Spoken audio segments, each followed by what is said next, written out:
Hello YouTubers, Alaska Prepper here. For those of you who missed yesterday's live stream, this is a condensed version of it and it's intended for me to answer some of the questions that I missed during the live stream and to provide those of you who missed the live stream an opportunity to watch the meat and potatoes of the video. First, I would like to get started by answering some questions and then we will get to the meat and potatoes. Our first question is from Pantry Mama. Actually, our first two questions are from Pantry Mama. And Pantry Mama asks, how many watts input is the Blue Eddy? It doesn't matter whether you get the 150 or the 240. You can input a maximum of 500 watts, but not to exceed 60 volts. Can you bank batteries onto the Blue Eddy like you can the other one? No, you cannot. Not without tearing it apart, and I would never recommend that anyone does that. However, ladies and gentlemen, although I think that the Duracell power source is a great entry solar generator for people that don't want to spend a lot of money, right now Blue Eddy does have both of their 150 and 240 units on sale at a very discounted price. So if you guys want to support the channel and you're looking into buying a Blue Eddy anyways, go ahead and check out my Amazon link or my Blue Eddy link, as it does help to support the channel, and they really are at the very best price that I've ever seen them before. I believe that the 150 is running $999 and the 240 is running $1,499, which for what you're getting, ladies and gentlemen, right there, it's an outstanding deal. Now, if you're just beginning and you want to purchase a Duracell power source, nothing wrong with it. Just make sure that you watch the video I did on it, because there are some pros and cons. One of the biggest cons that I find with it is that it's extremely heavy. Once you add all the batteries you want to add to it, it's extremely heavy. However, if you're going to use it as a stationary unit, meaning you're not going to move it around, nothing wrong with it. The other con that I find with it is that it only accepts up to 100 watts of solar panel input and 120 watts of AC input if you charge it plugging it from your wall. So those are the things that I find wrong with that Duracell power source. However, I believe that it is a great beginner solar generator for someone that wants to add on power, as they can budget the price of the batteries into their personal budget. All right, moving on to Tina Randall. I need to learn how to buy gold and silver, but have no idea how to do it. Suggestions for a small town in Arizona. Well, Tina, I've said this in the past and I'll say it again.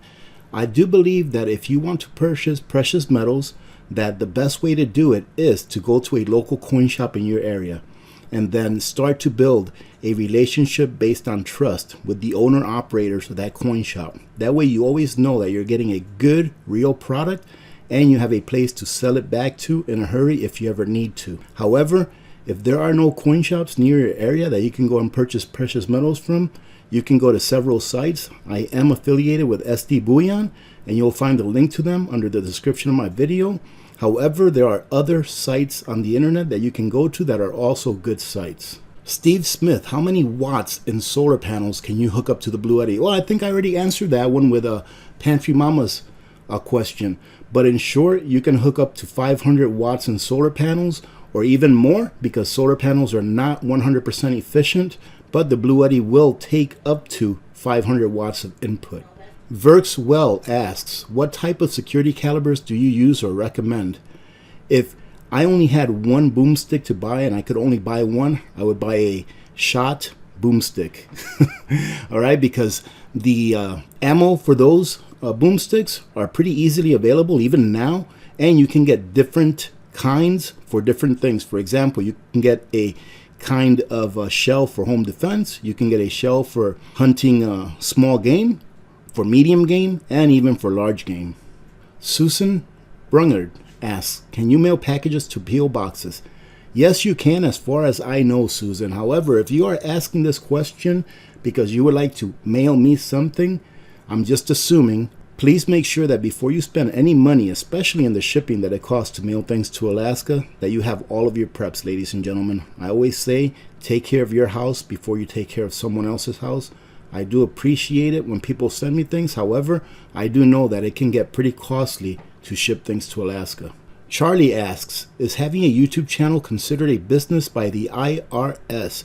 It is considered income, so you will end up paying probably an arm and half of a leg in taxes from whatever monies you make from YouTube. Can you do a video on waxing cheese? Asks Monica. Monica, I've done a few videos on waxing cheese. Go ahead and go to my videos playlists or to my videos and just type in Alaska Prepper waxing cheese and you should be able to find the ones that I've done. Bee Charming asks, GameStop investigation, my thoughts. Well, for those of you that don't know what's going on with GameStop, to me, it looks like the little guys are trying to get back at the big guys. So ladies and gentlemen, to put it really simply, what's happening now with GameStop is that a lot of large hedge companies that have a lot of money are shorting GameStop. And what does it mean to short GameStop? It means that they are betting that their stock would go down. Well, a whole bunch of average guys that work at Walmart, McDonald's, just average people, everyday people, got together. I believe it started on Reddit. And they said, let's not let these big hedge funds get their way. Let's go ahead and buy GameStop, even though GameStop really is on the verge of bankruptcy prior to this, of course. But they said, let's go ahead and buy GameStop stocks or shares so that the price can get pumped up and all of these big hedge funds can lose a lot of money. And it's working because the price is going up and the hedge funds are losing a ton of money. Patty B asks, when canning meat, do you cook 100% and cover with broth? Patty, you can do it either way. It's called cold packing or hot packing. And I do have several videos on this. So if you want to go ahead and find a video that I have on this, just go ahead and type in Alaska Prepper canning. And then all my canning videos will probably pop up. All right, ladies and gentlemen, that's it for the questions. Thank you very much. I hope you enjoy the show. Is that a stranger? Do we have a new person in our live stream today, ladies and gentlemen? I think her name is Bastet Depur. Bastet Depur, how are you? It's very, very good to see you. I hope you're doing well. Oh, goodness. Well, ladies and gentlemen, we may not have Victor, but we do have Mr. Tom. How you doing today, Mr. Tom? What do we got here? I taped together 27 flashlights so I could shed some light on the gloom and doom. You know, that video that I put up earlier today, there were some people being held in the review folder that I could not allow to go on the regular chats that said, AP, why are you always fear porning? Ladies and gentlemen, what I'm doing is reading an article and putting in my opinion. So, you know, if you want to take it as gloom and doom, like the world is going to come to an end, then that's how you're going to take it. But I think that it's important to get information from different sources. That way we can have a varied of opinions, right? So that we can make a better informed decision on the things that we hear instead of being stuck on one same thing. Grim says we are all going to die. Absolutely we are, and the world will one day end. It just happens to be that it won't be for about another 4.5 billion years, according to the scientists who are a lot smarter than I am.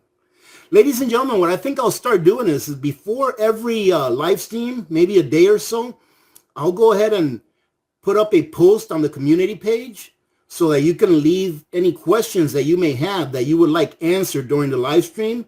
That way it'll be easier for me to answer as many questions as possible. All right, so ladies and gentlemen, I was thinking the other day, and what I was thinking is, you know, this thing that's coming is coming no matter what. All right, it's going to come no matter what. And what do I mean by that? I mean either small or big crises, either something small or something big, right? I think it's on the side of the bigger thing that's coming. You know, like, for example, you all know that I am of the mentality that we are going to have a great collapse of the financial system. It's inevitable, and I think it's going to happen no matter what they try to do, no matter what the Federal Reserve tries to do or anything like that.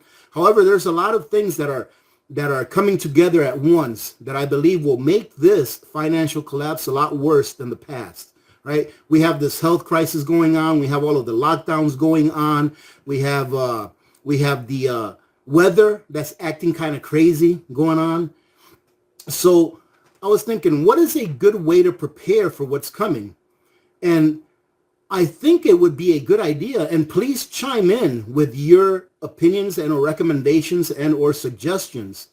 So I would say that another level of preparedness to get ready for what's coming would be to start living your lives. And I don't mean your entire life. I don't mean every aspect of your life, but start living parts of your life that you can now as if we've already had a crash, right? Let me say hello and welcome to Pam Mandy. Pam Mandy, welcome to the Ladies and Gentlemen's Club. And Lori A, welcome to the Ladies and Gentlemen's Club. Well, Patty Foot, you can join the Ladies and Gentlemen's Club now if you're using an iPad or a phone, because I figured out how to do it. There is a link under the description of the video that says if you want to join the Ladies and Gentlemen Club, you can. So what do I mean? Start living today like if the crash had already happened. So let's say, for example, if we revisit the Great Depression, which is what I think it's going to look like, maybe a little bit worse than what it was during the Great Depression. What did people have to do? They had to cut down on frivolous spending, meaning that they had to get back down to the basics. They had to concentrate on acquiring those things that they just needed in order to survive. They had to learn how to mend their own clothes. You know, they had to grow their own food. They had to raise their own livestock in order to get eggs or chickens or rabbits or whatever it is that they were raising back then. I obviously don't know. I wasn't there. But hopefully throughout the reading of the book that I'm doing, we'll learn some of that stuff, some of the things that they were doing. So, for example, what are some of the things that you can do today that will not greatly impact your life or your standard of living that you would have to do if we had something happen like happened back in 1929 all the way through like 1941? One of the things that I think about, and one of the easiest things that I think about that we can do is we can get rid of our cable TV, Netflix, get rid of it. If you want entertainment, ladies and gentlemen, there is plenty of entertainment here on YouTube. You can pretty much find anything you want to watch here on YouTube, right? So if you want entertainment, you can use that. I mean, you're probably entertaining yourselves right now looking at this ugly mug, right? So start thinking of those things that you can get rid of, that you can push out of your life. And if not completely get rid of, maybe shrink them down a little bit. So one example that I just gave you is maybe your cable bill, you can get rid of that. If you have a Netflix account, maybe you can get rid of that. If you have a phone plan that's costing you $350 a month, maybe you can shrink that down a little bit. Maybe you can make it to where you get the things that you need out of that phone and out of that plan, and then maybe a little more so that you can be entertained. Because ladies and gentlemen, you know, we are social creatures. Humans are social creatures. We do need to have, other people in our lives. And in the time and age that we live in, as of now, the internet is one of those ways that we talk with each other. For example, you know, in all honesty, when I tell you this, I consider every one of you my friends.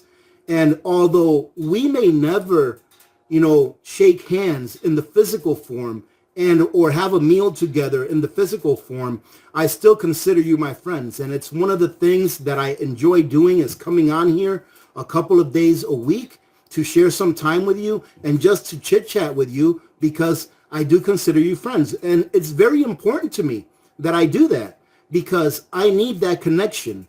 Now, I have friends in the physical form. Hey, there's only in my dreams. Hello, Candace, Kathy M. So, ladies and gentlemen, I do have friends in the physical form, but I don't believe in just having friends to have friends. I believe in having friends that bring value to your life, right? You've heard me talk about this thing about bringing value to your life or getting things that bring value to your life. Why would I want to have friends that don't bring value to my life? What if you had a friend that was always getting you in trouble, or that was always only ever asking for things, and when you needed something, they weren't there to help you? So I have friends, but I don't have many friends that are, in the physical form here next to me. So it's very important that we have that connection. So, of course, if you're going to reduce your phone plan or your internet plan or whatever it may be, of course, it's reasonable that you would want to have a plan that would allow you to share your time with other people online. It's just the sign of the times, right? Hey, hello, Oxygen Farmer. Is that Josh? How you doing, Josh? Thank you for being here, brother. Appreciate it. So that's just another one thing, ladies and gentlemen, that I think that we can reduce from our lives, or that we can get rid of from our lives to try to mimic what it would be like if we were living in a Great Depression era. So look for those things. Another thing that I think about is during those times, were a lot of people going out to restaurants? Probably not. So if you're a person that spends a lot of time dining out and spends a lot of money dining out, Hey, thank you, Nishka, for the sticker. Thank you very much. If you're one of those people that spend a lot of time and money dining out, I'm not telling you to cut it out. Well, I'm not telling you to do anything. I'm giving you a recommendation and something that I believe would benefit us should we go into a time that mimics the Great Depression, right? But maybe try to cut it in half. Maybe tell your spouse or your family, hey, this month, instead of going out every single week for dinner at so-and-so restaurant, let's maybe just go out, twice this month, 2 times, and then do that for 3 or 4 months. And then once you do that for 3 or 4 months, then maybe cut it down to once a month and turn it into something special instead of turning it into something that's a habit, right? And that's another thing that we can do in order to reduce the amount of money that we have to spend, because those monies that you're spending now on those things, ladies and gentlemen, you can be using those monies to better prepare yourself for the future or for whatever it is. If you don't have a small amount of cash in your home to have in case of an emergency, you can use that money to start your little emergency fund. There's so many things that you can do with the extra funds that you would save just by altering your behavior a little bit now and then just sticking to it, that it's just like filling up a pantry. By the time that you knew it, you would have a small shoebox full of $5 bills, $10 bills, etc. And therefore, there goes your emergency fund that you weren't able to build up because you were spending extra money on things that you really don't have to have. Who is that? Julie Dowell. Thank you, Julie Dowell, for the sticker. Thank you very much. So there's many things, ladies and gentlemen, that we can cut down on. So, for example, the things that I covered were like your phone plan. Maybe try to reduce your phone plan, your internet or cable or a Netflix account or Hulu accounts, whatever account it is. There's so many. Try to reduce those. Try to reduce how much you go eating out. So I covered 3 very simple things, but being that we're all different, I'm sure that every one of you can come up with something different that someone hasn't thought of. But I think that it's a great way to start conditioning ourselves, not only mentally, but also in a way that we can add to our preps for whatever may come down the road. All right, ladies and gentlemen, a lot of these things that we spend money on nowadays, especially, throughout society, I'm not pinpointing anyone, like I'm not saying this, you, or you, but I say as a society, a lot of the things that we spend money on, we really don't gain any value from those things. Okay, another thing that you can do is instead of going, if you live outside of town, and for example, let's say, I know that a lot of people live, 10, 15, 20 miles away from town, and in order for them to go shopping for groceries or whatever, they have to go into town. Well, instead of doing it on a weekly basis, maybe do it on an every other week basis. That will save on gas money, that will save on wear and tear in your vehicle.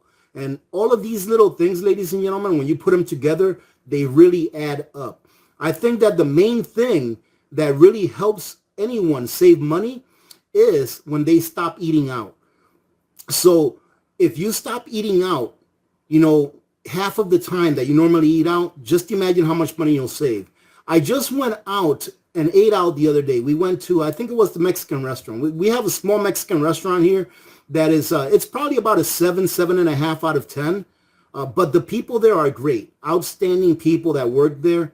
Very nice people. I love those guys. They always help the homeless by giving them free food and things like that. And it's just my pleasure to try to support them because they're such good people.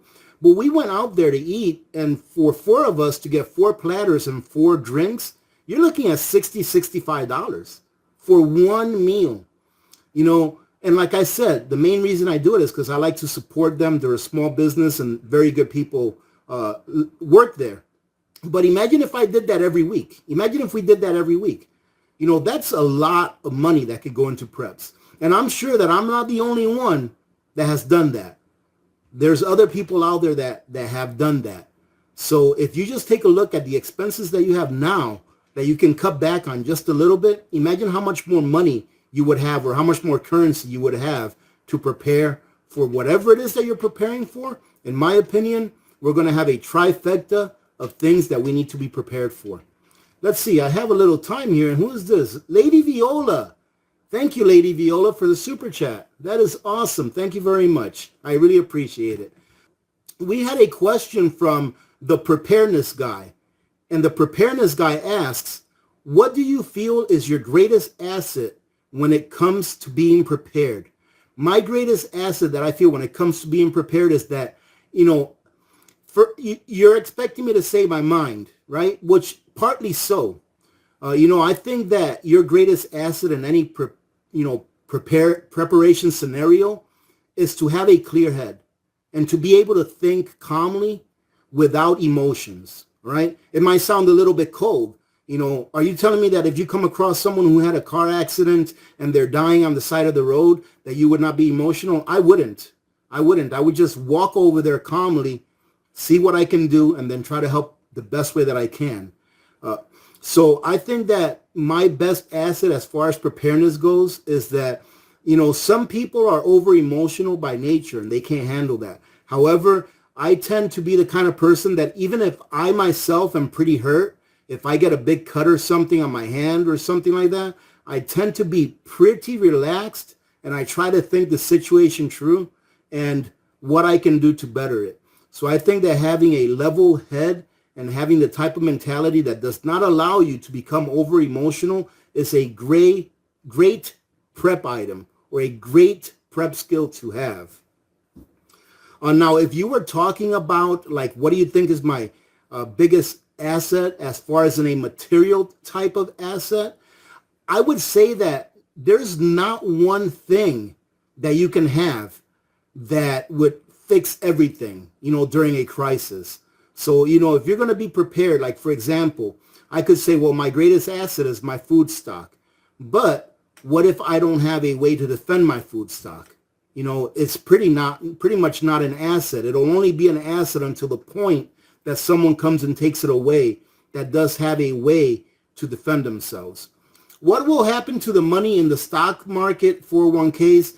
What will happen to them if what happens? If we have a reset or a financial collapse? I'm not sure, but remember that what you have in your 401k in the stock market is not money. It's currency. And currency is a promissory note. Any asset that you feel you have that is on paper, hey, how you doing, WV?